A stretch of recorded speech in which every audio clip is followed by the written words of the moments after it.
আসসালামু আলাইকুম। আবারও আমি শান্তি কমিটি থেকে সাবের আলী, একজন অসহায় বৃদ্ধ, একজন বাবার বয়সী এবং কাকার বয়সী লোক এসছেন। আ আপনাদের কাছে আমার কিছু বলার আছে। আ যে বিষয়টা, সে বিষয়টা হচ্ছে আমাদের শান্তি কমিটির তরফ থেকে একটাই উদ্দেশ্য আল্লাহ সুবহানাহু ওয়া তাআলাকে খুশি করার জন্যে। আর আমরা সকল অসহায় মানুষের পাশে দাঁড়াবো, চেষ্টা করব ইনশাআল্লাহ। আ তা উনি উনার সমস্যাটা আপনাদের মাঝে বলতে চাইছে, আপনাদেরকে জানাতে চাইছে। আ উনি কিছু সহযোগিতা চাইছে আপনাদের কাছে, সেটা উনার কাছ থেকে আমি শুনবো যে উনার কি সমস্যা আর আ কেনই বা উনি সহযোগিতা চাইতে এসছেন।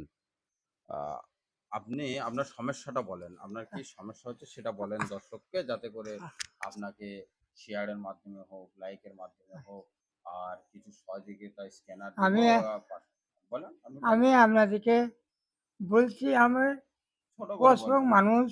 হুম। আমার খাটবার লোক নাই, আমার বা কেউই নেই।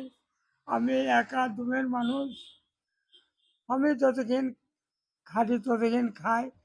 তা আপনাদেরকে কমিটির সকলকে আমি জানাচ্ছি যে সোনারা, আপনারা আমাকে কিছু সাহায্য করেন। আচ্ছা, আপনি এখন এই যে আপনার হাতে চ্যানেল লেখানো, আপনি কিসের আমি কারণে? ভর্তি আছি কোথায়? হাসপাতালে। হসপিটালে ভর্তি আছেন। ওষুধ আপনার কাছে ওষুধ কেনার আমার পয়সা কিছু, নেই? আমার কাছে ৫০ টাকা দিল বাবু, ওটি খেয়ে যেত না। আমি চালের জন্য আমার মেয়ে ভর্তি আছে, আমি ভর্তি আছি। আপনারা শুনলেন, আ উনি ভরতপুর হসপিটালে ভর্তি আছেন। আ সরকারি চিকিৎসা, যেরকম শেল্টার দেওয়ার ওনাদের যেরকম সহযোগিতা উনারা করছেন, তারপরে ওষুধ কেনার পয়সা উনার কাছে নেই।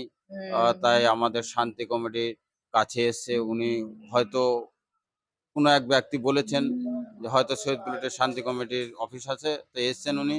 আমি আশা রাখবো সকল শান্তি কমিটির সদস্যকে এবং আরো অন্যান্য ভাইরা আমার দর্শক থাকে, যে আপনারা যদি সহযোগিতা নাও করতে পারেন, একটা ভিডিওটা শেয়ার দিয়ে এবং লাইক দিয়ে আপনারা, এটাও সহযোগিতার একটা অঙ্গ পড়ছে। কারণ এই ভিডিওটা শেয়ার হওয়ার মাধ্যমে যদি কোনো জ্ঞানী গুণী এবং কোনো দিল আ দানি মানুষের কাছে যায়, তাহলে হয়তো উনি কিছু সহযোগিতা করতে পারবেন।